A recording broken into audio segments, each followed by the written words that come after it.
When we think of Caribbean pirates, images of treasure maps and swashbuckling adventures come to mind, but the real history of pirates in the Caribbean is much more complex than these myths. From the 16th to 18th centuries, the Caribbean was a battleground for some of the most notorious pirates, who shaped the region in ways that defied the powerful empires of the time. Piracy in the Caribbean began in the early 1500s, following the European colonization of the Americas. Spain controlled much of the Caribbean, extracting gold, silver, and other resources from the New World.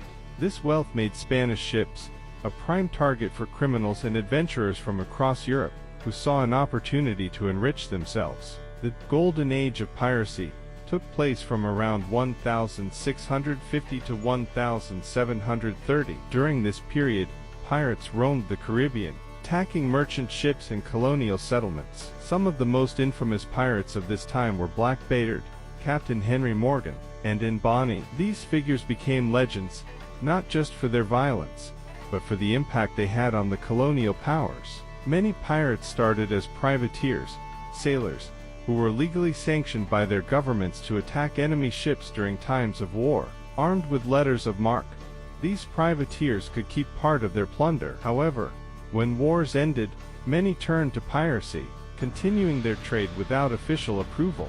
This blurring of the lines between privateers and pirates often meant that governments would tolerate piracy, especially when it weakened rival nations. Pirates created their own rules and codes of conduct, some of which were surprisingly democratic for the time. Crews elected their captains, shared plunder equally, and had rules about behavior on board. This relative freedom made piracy appealing to many sailors, who faced harsh treatment and low pay on merchant or navy ships. The Caribbean islands themselves played a crucial role in the pirate economy. Islands like Tortuga and Nassau became pirate havens, where ships could be repaired and loot could be sold. These pirate bases thrived, creating communities that openly defied European powers. In Nassau, for instance, pirates even declared their own Republic of Pirates. But by the early 18th century, the golden age of piracy was ending.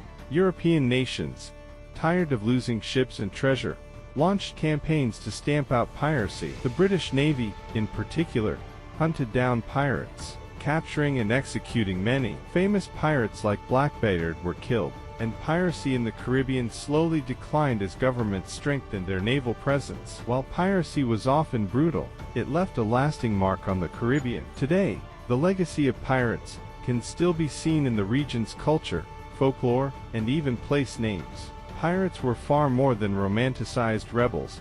They were complex figures navigating a world of lawlessness, empire, and opportunity.